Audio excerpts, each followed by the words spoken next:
Okay, welcome, ladies and gentlemen, to another. Uh, how do we say this again? Like another crazy week. Right?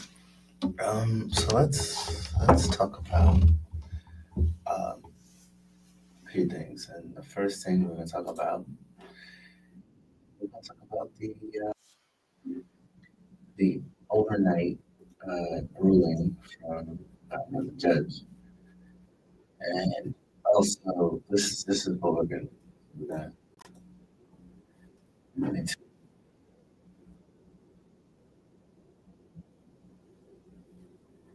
going to now go ahead and we're going to now see the so stay tuned really quick. Give me 2 seconds. I'm just going to switch the screen. Um, and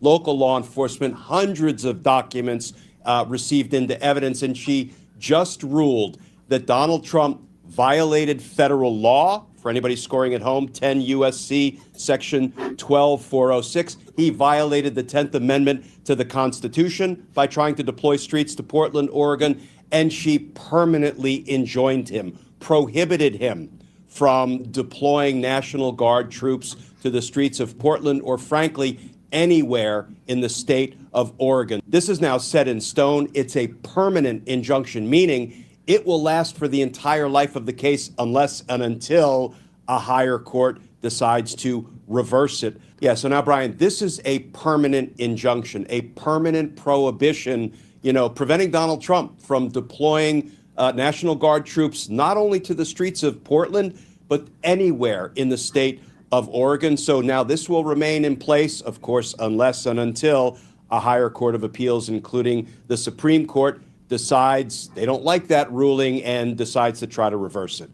Glenn, does this mark something of a paradigm shift in that we've seen so many judges offer up deference to this administration, offer up the presumption of regularity? Was there anything that Judge Immergut said that could lend itself to this idea that finally judges are waking up, wising up to the fact that this administration is not acting in good faith and, in fact, will weaponize the law to help themselves? Yeah, it's a great question because she not only ruled that he violated federal law and that he violated the 10th Amendment to the Constitution, which separates the states' rights from the federal government's rights. And she said he so clearly and unlawfully, unconstitutionally stepped over that line and interfered in the state's right to run its own National Guard troops. She not only ruled that it was unlawful and unconstitutional, but she really condemned it, and she highlighted the danger of this kind of conduct by a president of the United States. Let me read one short paragraph because I have to tell you, it kind of sings. Judge Immergut is completely unflinching in the face of Trump's lawlessness. She says, this court acknowledges that some citizens may support these deployments as a helpful military supplement to effectuate the president's immigration agenda. But the founders embodied their profound fear and distrust of military power in the Constitution and its amendments, which has lived on through the decades as a traditional and strong resistance of Americans to any military intrusion into civilian affairs.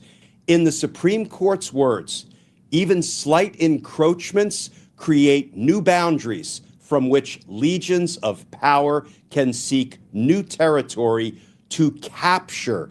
That is pretty strong language when she is suggesting that, if we ignore the separation of powers between the federal government and the states' rights, there may be new territory that is captured by inference by Donald Trump and his lawlessness. She says this principle has been foundational to the safeguarding of our fundamental liberties under the Constitution. So, it just shows that the federal judges, Brian, including Trump-appointed judges, are unflinching in the face of Trump's lawlessness and unconstitutionality.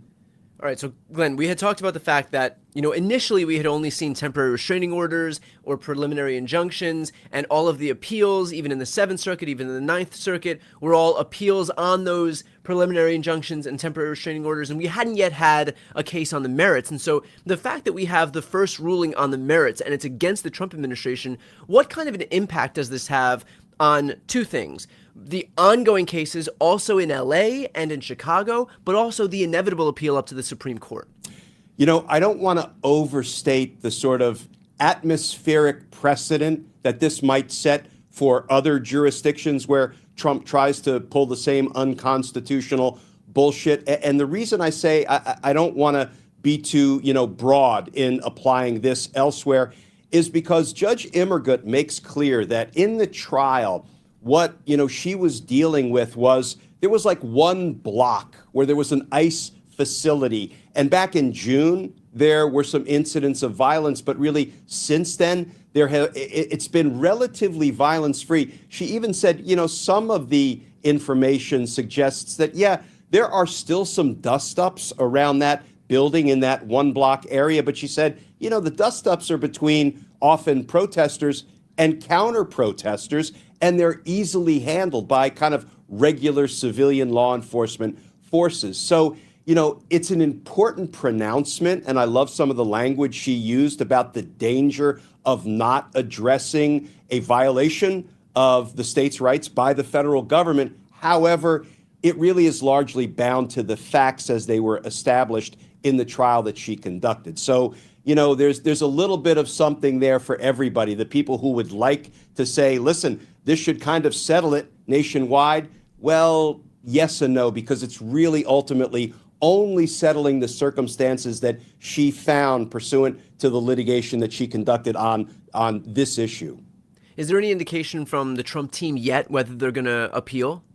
Not that I've heard yet. This is a brand new ruling that just came down from Judge Immergut, but when has the Trump administration not appealed something that has gone against them? Well, the reason I asked that, though, there may be some concern, recognizing that the Seventh Circuit is not necessarily this is not the 11th Circuit. It's not some big conservative bastion. And so is there some concern that if they do appeal a ruling where they lost on the merits, it's not precedent because it's the trial court, but once it gets into the appeals court level, then it does become precedent. And so could that be any concern or any reason for the Trump administration maybe to reconsider immediately running up to the appeals court? Yeah, Brian, there's so many moving pieces in multiple jurisdictions. Our viewers will probably recall that there was litigation over Trump's attempted deployment of National Guard troops to Chicago. Now, that is on hold, and that's still kind of kicking around in the Seventh Circuit Court of Appeals, but Donald Trump is trying to bubble that one up to the Supreme Court.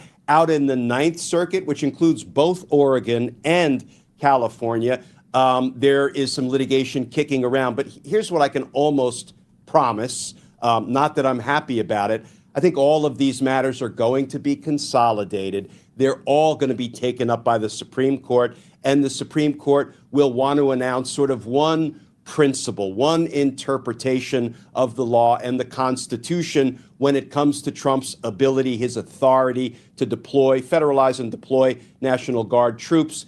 And then they will return it to the various states and the lower federal courts to implement whatever it is the Supreme Court comes up with. If I had to bet my one buck, which is my betting limit, it will probably involve an expansion of presidential power. I'm just going to take a flyer that that's what the Supreme Court might do again. But ultimately, all of this, I'm not going to say is for naught, but it's all going to make its way up and be consolidated and decided by the Supreme Court. And that was going to be my next question here. To what extent do you think that this Supreme Court is even going to care about any precedent, whether it's a precedent from a trial court or even precedent from appeals courts?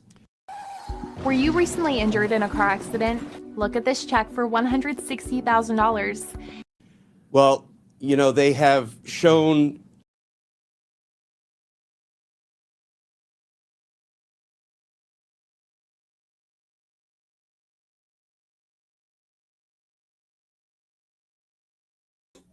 Hold on 1 second, y'all.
it is also inflamed at this point where he is unable to, let's just say he's unable to stop trying to hurt people.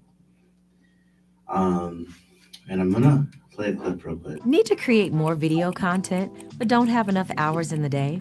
With Animoto, you can. Here this morning, the Trump administration once again asking the Supreme Court to aid payments on hold. Yeah, today's request is the latest in a legal fight over how the program that helps 42 million Americans buy groceries should proceed during the government shutdown. CBS 8's Regina Rita live along Harbor Island, following the story all morning long with every twist and turn. Regina, what does this mean for San Diegans? Well, guys, including California here, what we're seeing is a state scrambling to provide food stamps for people even amid this legal battle. So as you mentioned, we noticed that the Trump administration renewed the Supreme Court's appeal to keep the SNAP benefits frozen during the shutdown. This is in response to yesterday's move by a federal judge in Boston allowing SNAP benefits to be fully funded through November. That ruling blocked a previous request from the Trump administration rejecting SNAP benefits after a lower court ordered them to once again be financed by the government. But over the weekend, in the middle of this back and forth, some states, including California, paid out full benefits to millions of Americans. And now the Trump administration is demanding states to reverse those benefits that have already been paid. The order also comes as the U.S. Department of Agriculture is threatening penalties if states don't take the money back. But meanwhile, 42 million Americans who rely on SNAP benefits continue to be left in limbo. So we know that some governors, including Governor Gavin Newsom, they're refusing to comply, calling the payments legal. In fact, Newsom has blamed the president for the fallout. So back out here, as a result, some CalFresh recipients' benefits may be even further delayed. But again, this legal battle continues. If there's any other details released, we'll be sure to share it with you. I'm in downtown. Regina Urita, CBS 8. And if you have the means to donate to help your neighbors in need, CBS 8 and Feeding San Diego are working to help military families. From now until November 30th, your monetary donations will help Feeding San Diego to support the more than 115,000 service members here in San Diego. All right. And just as a quick aside to that, is you see Donald Trump does not care. And basically, Donald Trump wants people to go hungry. And basically, he doesn't want to fund it, but he wants to fund everything else. So at that point, that shows you how much he really does not care. And it also shows you what, you're not able to do because of his brother. So I'm going to take a quick look at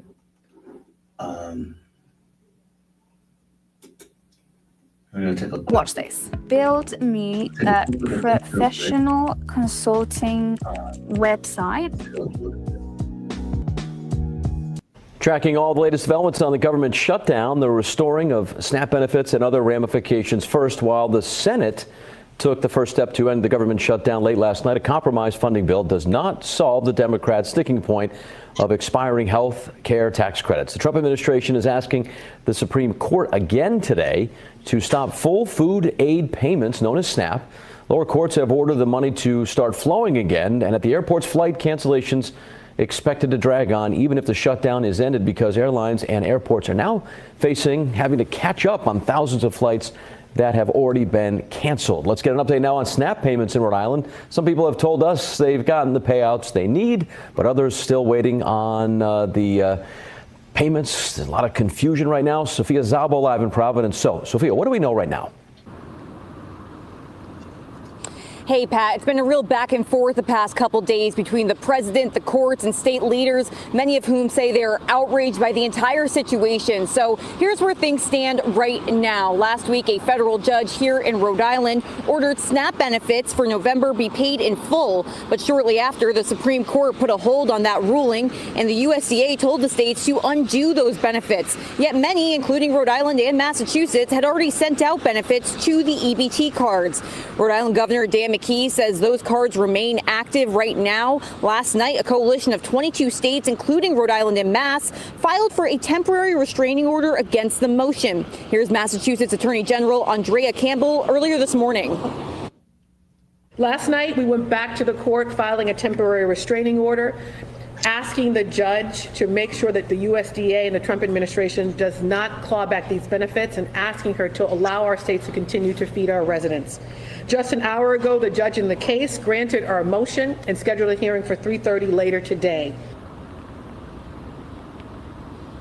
Now, as this legal battle drags on, like you said, Pat, the Senate is taking the first steps in ending the shutdown. The Rhode Island Department of Human Services says full benefits for November will go out when federal funding is restored, though it's unclear how quickly those could hit the EBT cards. For now, reporting live outside the State House, Sophia Zabo, 12 News. Wish you had a professional business address and phone number instead of your home address and personal number? Are you looking to register your business using an address other than your home? Wouldn't it be great if you could read and manage your business mail from anywhere? iPostal One can help. With an iPostal One virtual business address, it's easy to stay connected, protect your privacy, and enhance your business image. You'll be able to receive mail and packages from any carrier and register your business using your new business address. View and manage your mail the day we receive it using our app or website. You can even pick it up.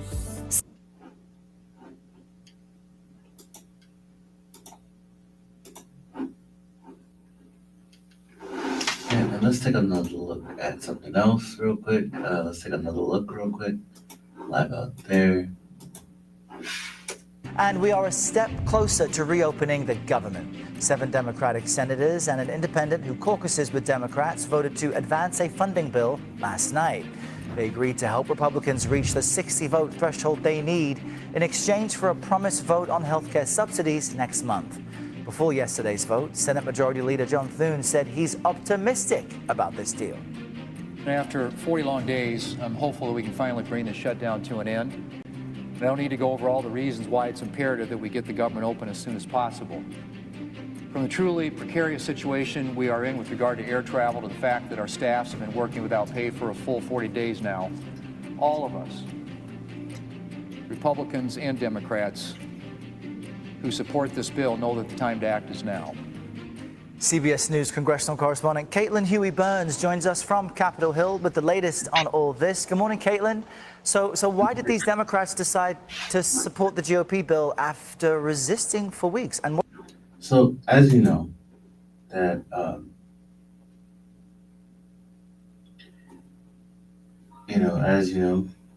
people have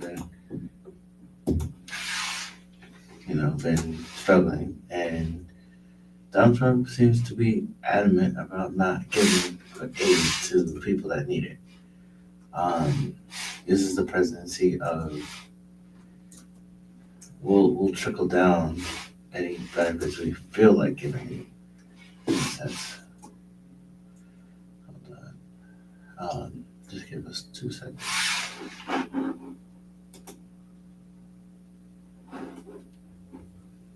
One second, y'all. 1 second.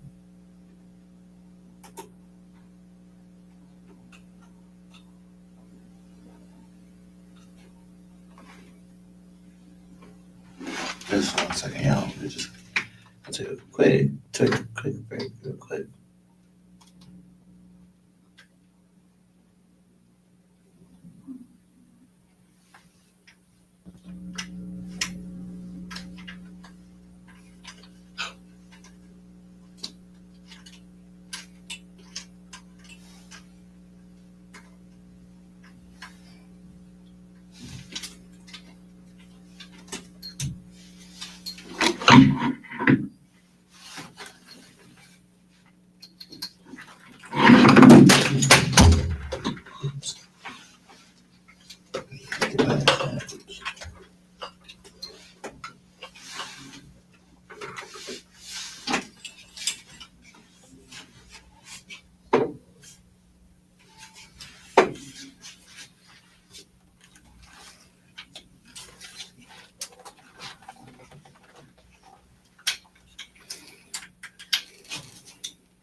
figure it out.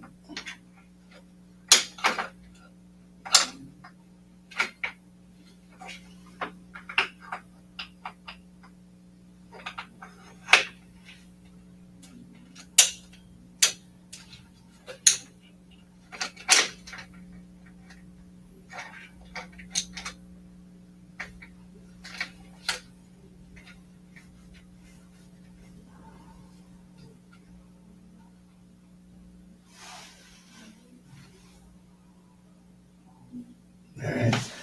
We're gonna take a quick commercial real quick, momentarily. Be right back in just a few minutes.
All right, welcome back to the show, ladies and gentlemen. We are back with the show.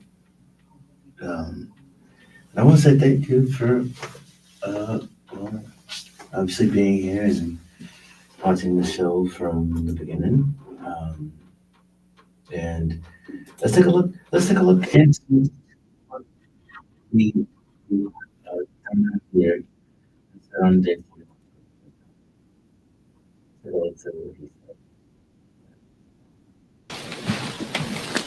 Good afternoon, everybody.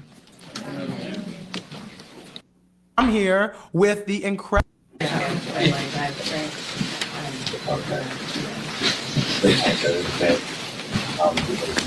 Good afternoon, everybody. From the very beginning of this year, Donald Trump and Republicans have failed to deliver on their core promise to lower the high cost of living in the United States of America. In fact, what Donald Trump and Republicans said is that costs were going to go down on day one. But costs haven't gone down. They're going up. Inflation is going up. Under Republican policies, housing costs are going up. Childcare costs are going up. Grocery costs are going up. Electricity prices are through the roof. And now, because of the Republican refusal to extend the Affordable Care Act tax credits, tens of millions of Americans are about to experience dramatically increased health care costs. In some cases, their health insurance premiums will increase by $1,000 or $2,000 per year.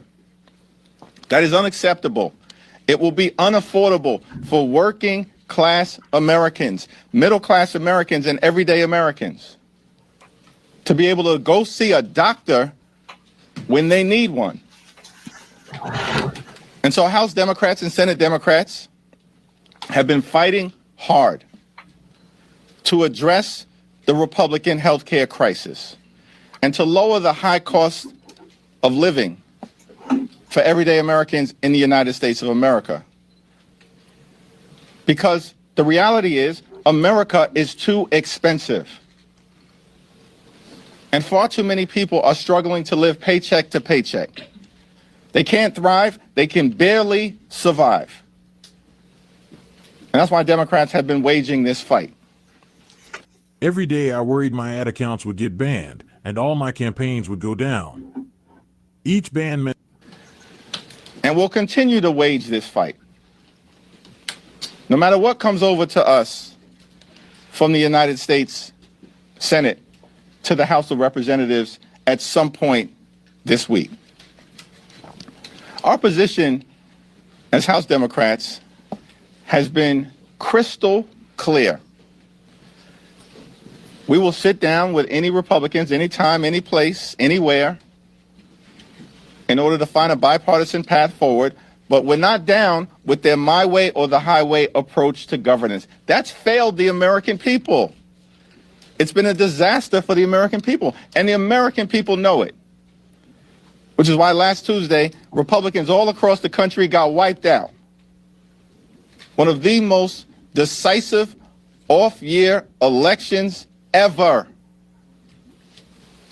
in modern American history. And so as House Democrats, we know we're on the right side of this fight, the right side of the American people.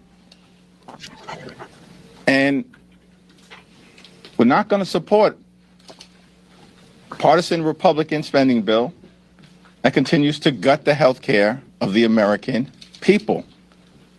And we're going to continue the fight to extend the Affordable Care Act tax credits.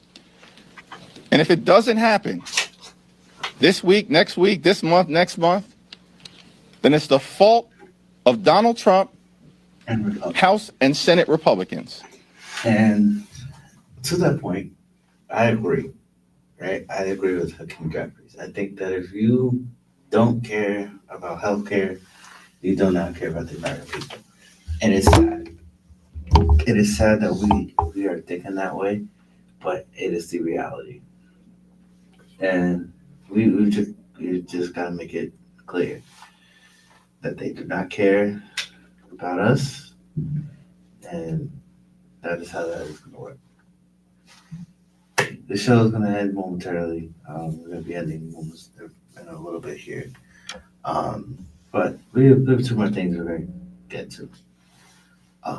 So the first thing we're gonna do, because a lot of people don't know how to do it, is we're gonna really talk about a few things real quick, right? So I want to take you guys to something that I'm about to show you guys. Just give me a second.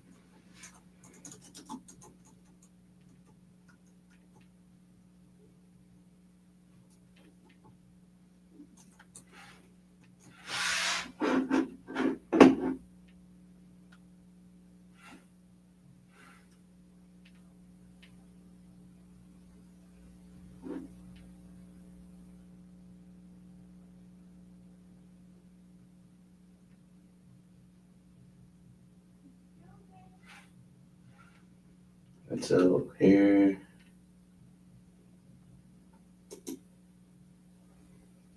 this is a little bit of some things to read, but here you go. Here you go.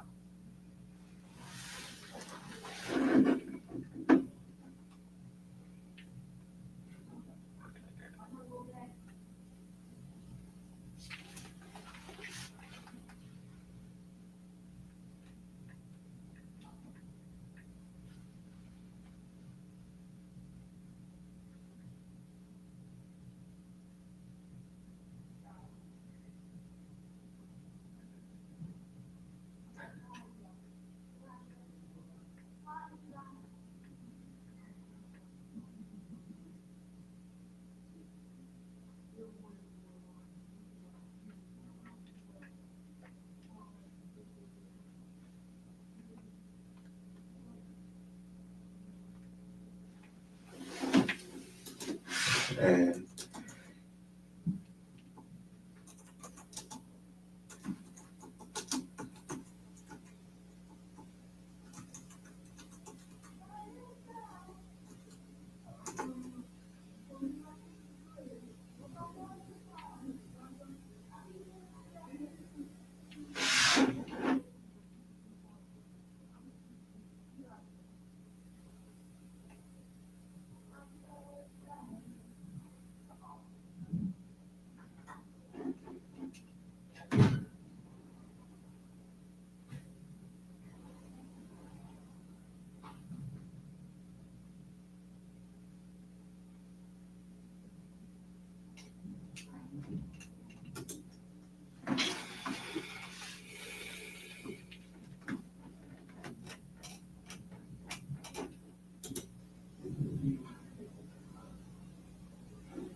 try.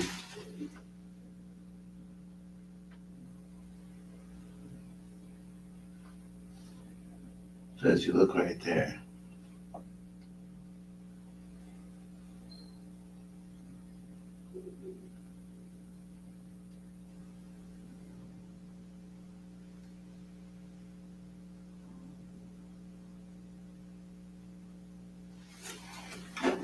now we're gonna take a look at this real quick as well.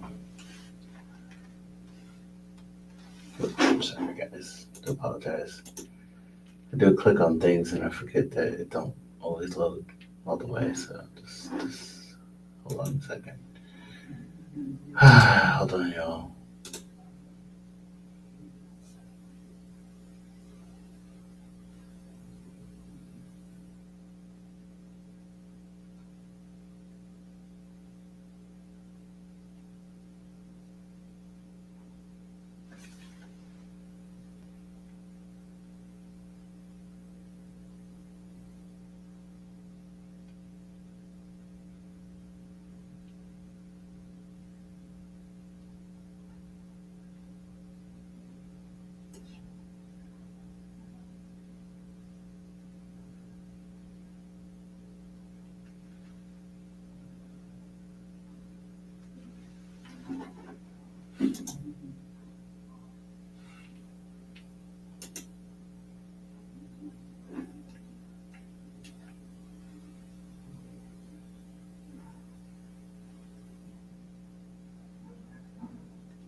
Alright, so now I hope y'all see all of that, and thank y'all for joining. Thank you for having us, and that's gonna do it for the show.